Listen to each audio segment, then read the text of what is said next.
Hello, Alex Counts. Welcome to Sustainability Next Dialogue series. Uh, so, as I was saying, I also run a unique initiative called Green Literature Festival, where we get authors from uh, across India to come and chat with readers, especially the young adults. So I was looking at your two books that you have authored, and uh, it would be great to have you in our next edition, which is in December. Great. Hopefully, you could plan a trip around that time to India. Maybe, yeah. I Yeah, would love that. yeah. So I quite like the titles of your book, uh, "Changing the World Without Losing Your Mind," and also the "When in Doubt, Ask for More." That's Yes.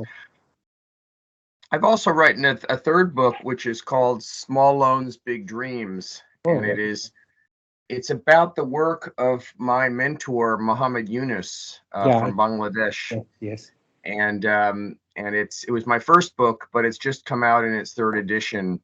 Mhm, And I talk about his work over many decades, and also how it impacted one Bangladeshi village, and mhm. how it impacted one poor neighborhood in Chicago, one of Oh, the big cities of the U.S. And so, mhm. and that's really how I began my career, was working with him and being mentored by him. And the other two books came a bit later, but they're all part of what I've seen and done and observed in my life. Yeah, I mean, quite prolific, I must say. Three big books. Uh, in fact, I did review Mohammad Yunus's book, Three Zeros. Uh, Oh yes. yeah, it's quite a powerful book, I must say. It is. Yeah. So I think he's inspired a lot of philanthropy around the world, especially the microcredit. Uh, Mhm. so to start with, I think microcredit is it kind of stagnating in the world? I get a sense. I don't believe so, but I can understand why you would think that. So, in actually the new edition of my book, Small Loans, Big Dreams, I talk about what's happened in the last 15 years in microfinance and microcredit. And I Mhm. actually just started teaching a course 2 nights ago about microcredit in at Johns Hopkins University. And here's what I've kind of believe happened um, is that for decades, for you could say centuries, that people didn't understand there was a vast demand for credit amongst the world's poor, especially amongst poor women. It was an invisible market. Yeah. In the same way that the founder of IBM said that he thought that there was a global market for exactly five computers, Yeah. and it turned out that there are 2 billion computers that are being Yeah. used right now. The world's bankers didn't realize that the world's poor women had a vast demand for credit. So in the 70s and 80s, that invisible market became visible, and everyone was talking about it because people were dispersing thousands and tens of thousands and millions of loans, getting them repaid. And some of them were making money off of those loans. It was so they got so efficient at it. And then what happened was the global financial system basically mainstreamed microfinance. Yeah. It just became normal, just Yeah. like it became normal to sell computers to middle class people, where people thought that computers were going to be the privilege of just a very few number of scientists. Microfinance, I'd say around 2015, became so part of the mainstream financial system that it kind of disappeared from the media Yeah. because it was absorbed within the much larger financial system. And I think that was in many ways very healthy. But Mhm. it did. Now we talk more about financial inclusion. We talk about impact investing, because microfinance just became so prolific and mainstreamed that it kind of almost disappeared again, not because it wasn't recognized, but because Yeah. it was so well recognized. Mm. That's true, and also, uh, I think countries like India have made it more difficult with rules for microfinance companies of late. Well, I would say a little differently. I think the Indian government at times have made laws that have been made it difficult for both philanthropy in general and also for microcredit. But the Indian government has at the same time created world-class policies that have enabled microfinance and enabled philanthropy. So it has kind of some of the best and the worst laws and policies in the world. And I would say in microcredit, the good policies, the world-class policies, have really kind of overshadowed the bad ones, especially in the last 5 to 10 years. And so you have these microcredit banks that have, like Bandhan, that have gone completely mainstream and are huge by global standards. So I would paint the picture. It's a complex picture, but I would say that the overall the enabling environment for microfinance is actually quite good in India, although there are some areas for improvement. Okay, that's good to hear. Yes, I was going through the 2023 report, which was just released on philanthropy in India. So there are a few very interesting details there. So one of them is that the younger generation of entrepreneurs and rich guys are beginning to give more to philanthropy, and you think that tide is going to go up and become much bigger going forward?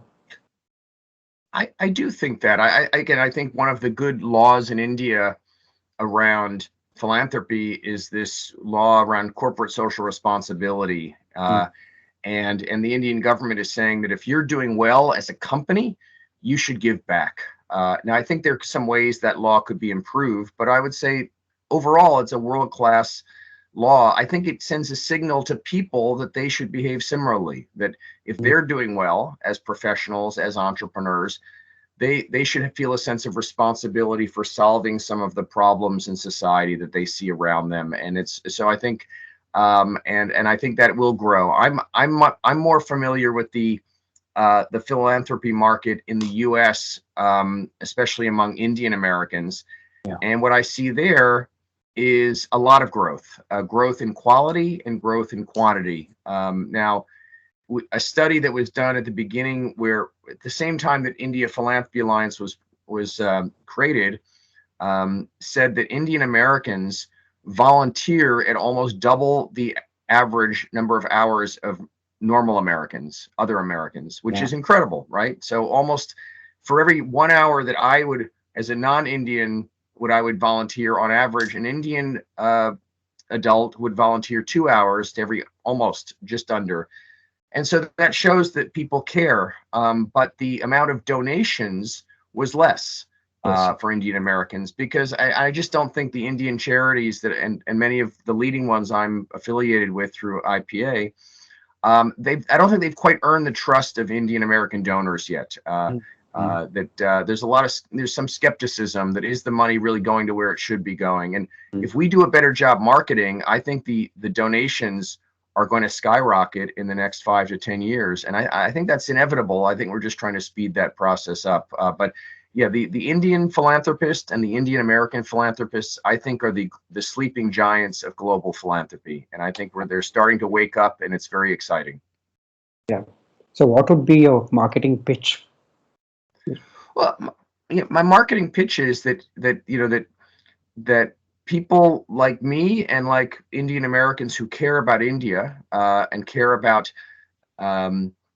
addressing critical human and environmental problems in India, that there are high quality, world-class organizations, nonprofits, charities, NGOs that deserve your consideration as partners to address these issues. They have capacity on the ground to do a lot of good, and your donations can go a long way. And not all nonprofits are equally efficient or effective, but some of the best ones are, again, not just excellent by India standards, excellent by global standards.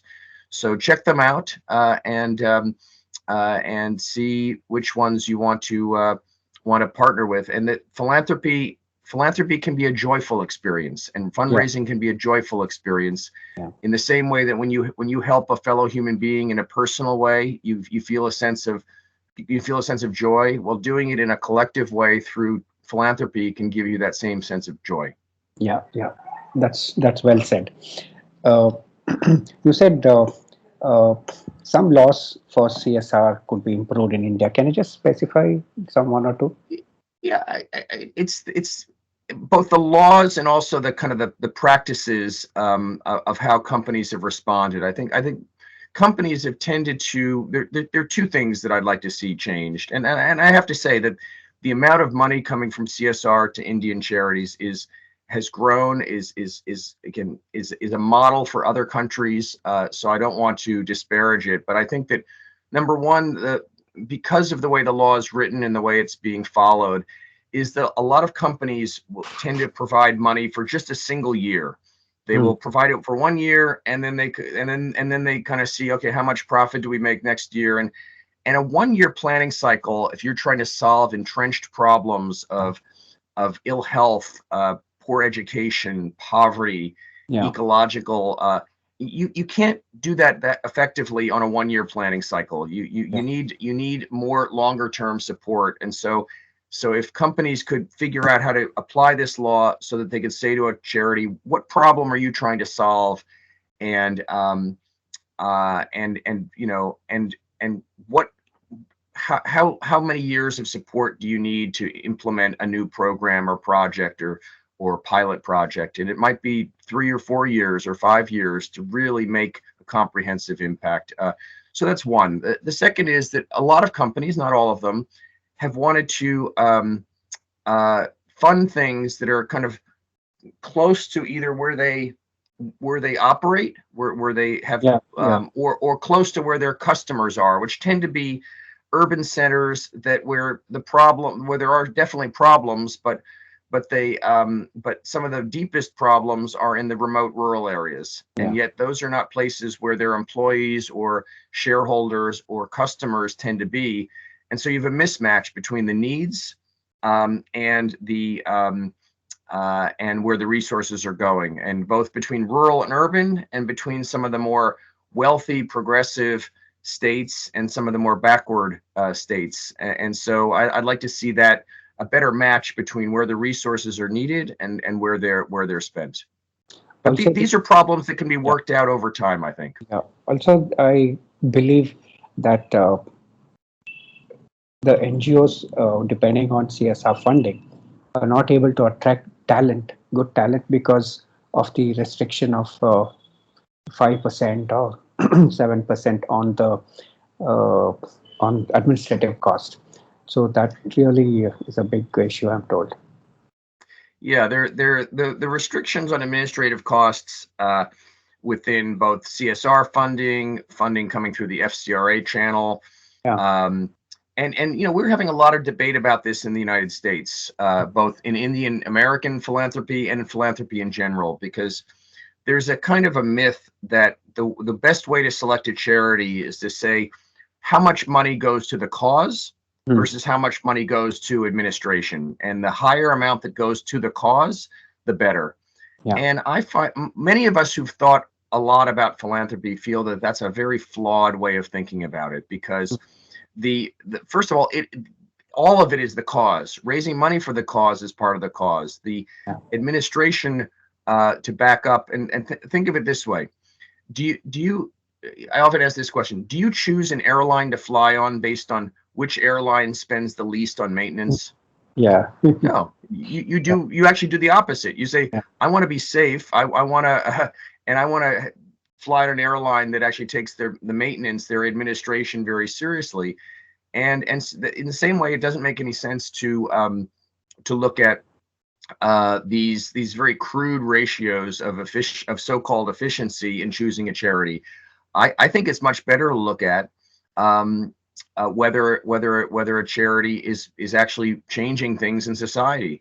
I mean, if an organization is spending 75% of their money on programs and their programs are highly effective, isn't that better than an organization that's spending 90% of their resources on programs, but their programs don't work very well, Yeah. aren't causing the positive changes? And so, Yeah. this is an issue both in India and the U.S. that I think people need to come to terms with in a little bit more of a sophisticated and nuanced way. And I'm sure it will happen. But right now, some of those restrictions, which are well intended, right? They're intended to protect Yeah. donors from nonprofits that are, that are wasteful.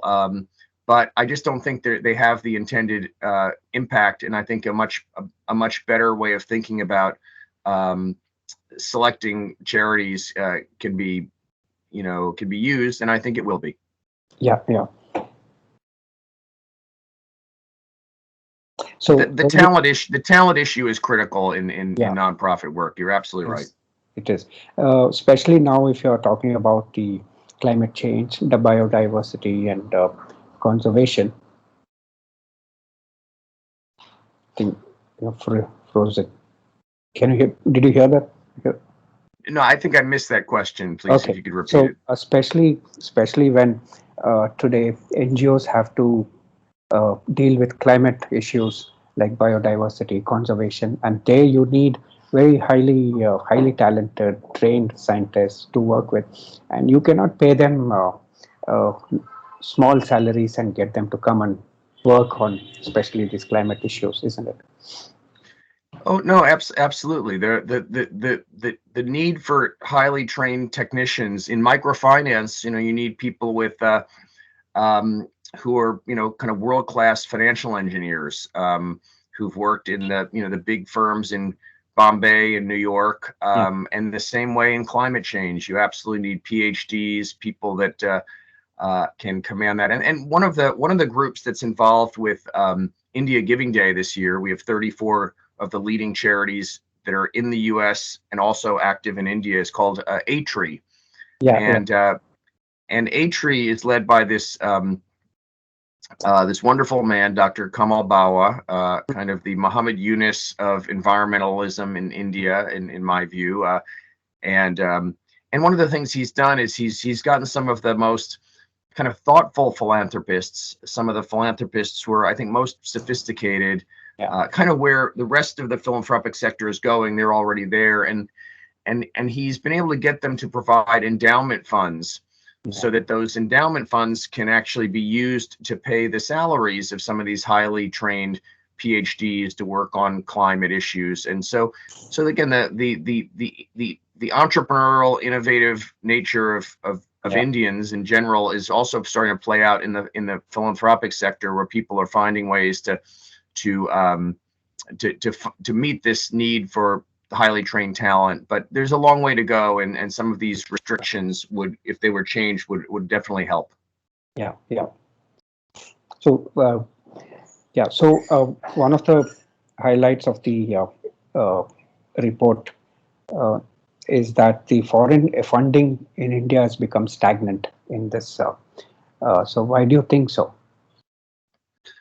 Well, I think you mean foreign funding of charities? Yeah, charities.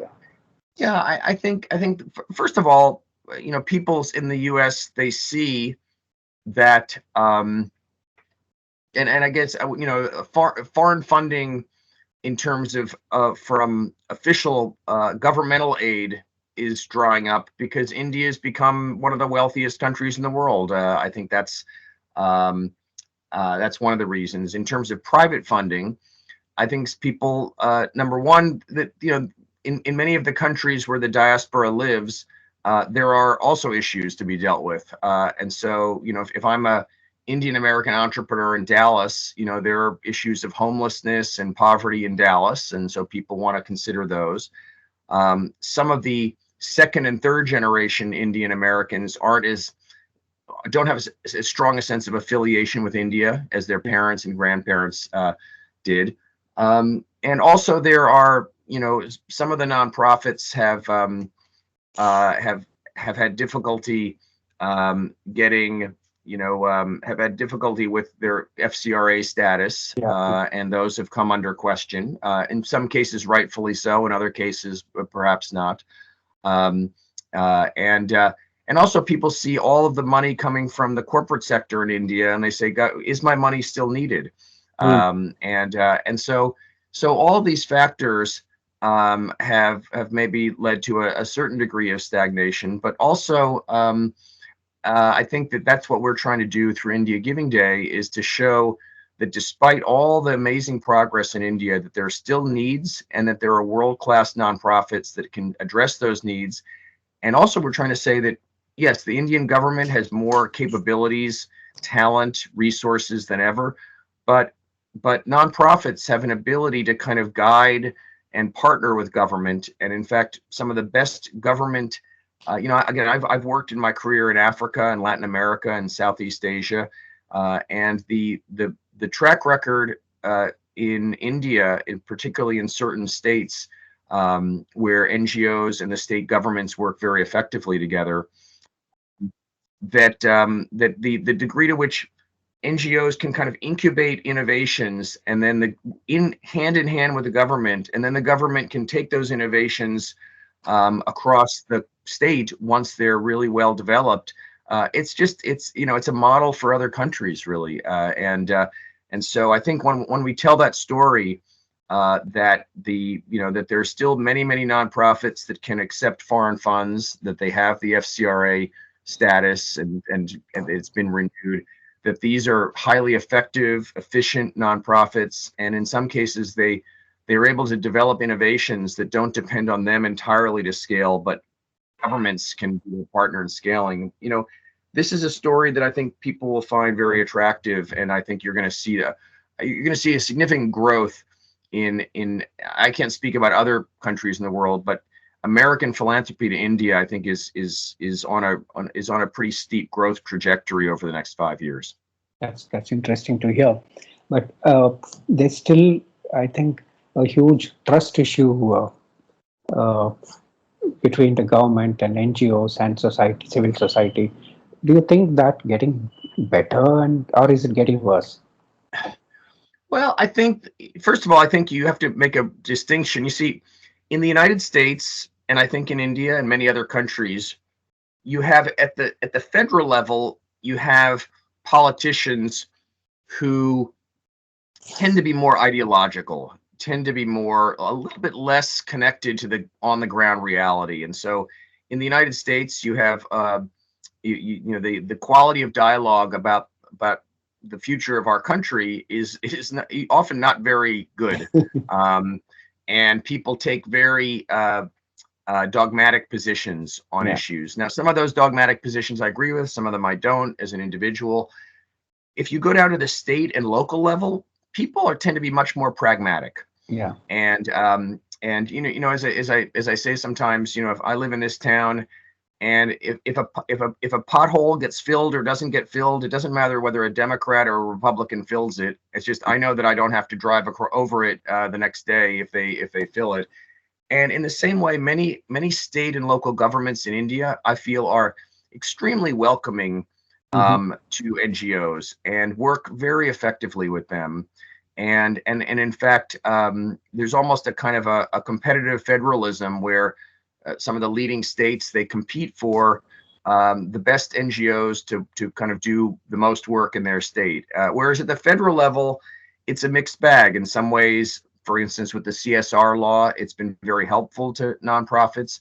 Other laws have been less helpful to nonprofits at the federal level. But at the state and local level, where that pragmatism overrides ideology, I think there's a tremendous amount of positive partnerships. And in fact, I've written an article about that with my successor at the American India Foundation, where we analyzed that whole phenomenon of Indian NGOs partnering with Indian state and local governments. And it's quite an amazing story, actually. I don't think it's been really told in the detail it should be. But again, I think that's because state and local governments tend to be more practical in nature, and they just see that NGOs can do things that they can't do, and they can help NGOs in ways that NGOs can't help themselves. So where's this published? Where's this article published? It's published on the In Diaspora, which was kind of one of the leading kind of networking organizations for the successful Indian Americans. They published a blog post by Nishant Pandey and me, and I'll send you my colleagues at Gutenberg can send you a copy of it. But it's a story that should be told not just in India but around the world, because In many places, government and NGOs look at themselves, with a degree of mistrust. But at the state level in India, many of the states in India, it's the total opposite, and it's led to, a tremendous progress. Very interesting to hear that. Traditionally, for philanthropy funding and even in India, CSR funding goes to very few areas like some health and education and things like that. What are the new areas you think that really needs to be funded that is not getting enough money? Yeah, well, first of all, I think that there's a reason why. Health and education are two of the and economic livelihoods. Those are, three basic human needs, right? We want to remain healthy. We want to get our children educated so they have more options in their, and hopefully all of us are also have an opportunity to be lifelong learners. And we want to be able to earn enough money to be able to, meet the necessities of life. So there's actually a good reason why those three areas have been the focus. But I think there are a lot of other areas that are coming into focus. Let me give you a couple examples. One is access to clean water, and access to water is becoming an increasing issue around the world, including in the United States. The New York Times has had a series of articles about how our groundwater is being depleted here. And so agriculture and supporting small scale subsistence farmers is an important issue. And the Segal Foundation, one of our key members, has been working on that. Based on their founder, Suri Segal, who is very successful in the agricultural kind of ag tech space. I think that, the environment, biodiversity, climate change, those are things. And I mentioned before, ATRI is this leading organization working on that. You're seeing a growing focus. I think that, we're seeing some involvement for the first time in India Giving Day in animal rights, and in the kind of humane treatment of animals, and I think there's some very important philanthropy going on in kind of the arts, and humanities, and performing arts, visual arts.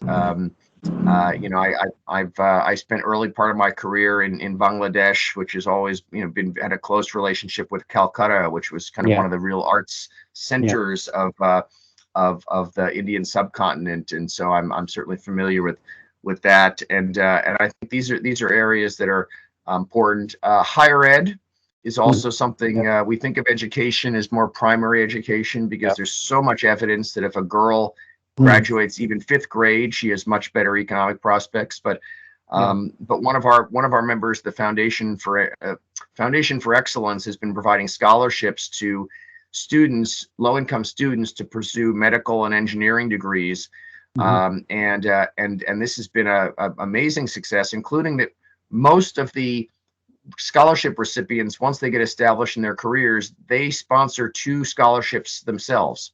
Wow. And so it's that kind of you're creating a kind of a philanthropy kind of virtuous circle.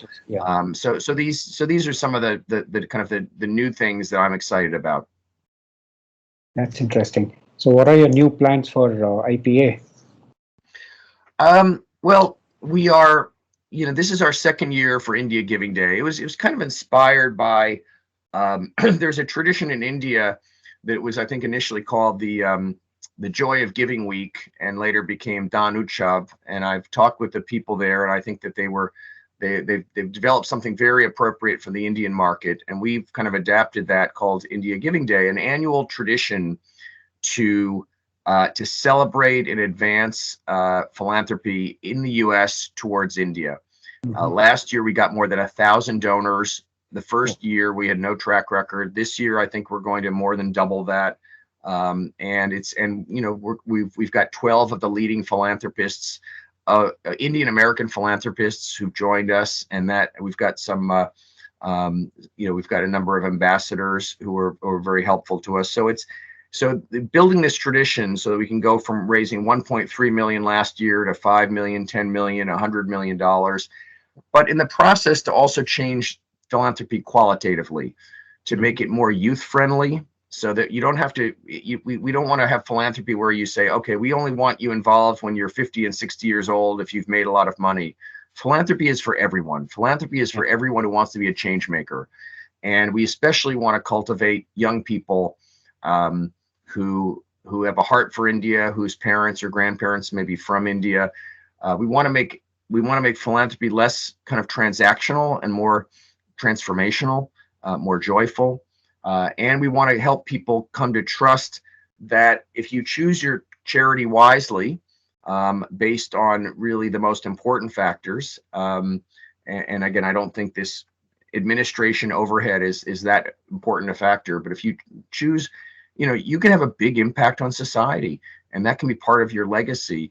And so the same way that Indian Americans trust charities that they can volunteer for, and they're highly committed to them, they can also come to trust ones, even if they can't see the work going on with their own eyes, they can still have confidence that the work is being done. And so that confidence building, that sense of communal giving, and I think will impact the quality and the quantity of giving. We also have something called a youth essay competition that we do every year, where we have young people from around the country write essays about why philanthropy is important and why philanthropy to India is important. And that is in its 5th year this year, and we want to continue to grow that, to create conversations around the dinner table of Indian Americans, where people say, ask their parents, or their parents ask their children, why is it important to give back, and to look beyond your own needs to the needs of others, in what you do, how you spend your time, and how you spend your money. And so that's an important program, and in general, just trying to explain to people that they're again world-class charities that are active in Indian charities, and that are also have fundraising operations here, and increasingly they're also working in other countries. Pratham is changing the face of education across Africa, using its innovations from India, and that's a story that I hope also will be told more, and we're going to try to tell that story through India Giving Day. Yeah, excellent. So on that note, thank you so much, Alex, for sparing your time, and this has been a splendid conversation. Well, thank you, and I'll make sure we send you the article that I mentioned about partnering with government, and thank you for your interest. Yeah, thank you. I'll share the interview and the article with you maybe in a week's time. Yeah. Excellent. Okay. Thank you. Thank you, Alex. Thank you so much, sir, for your time.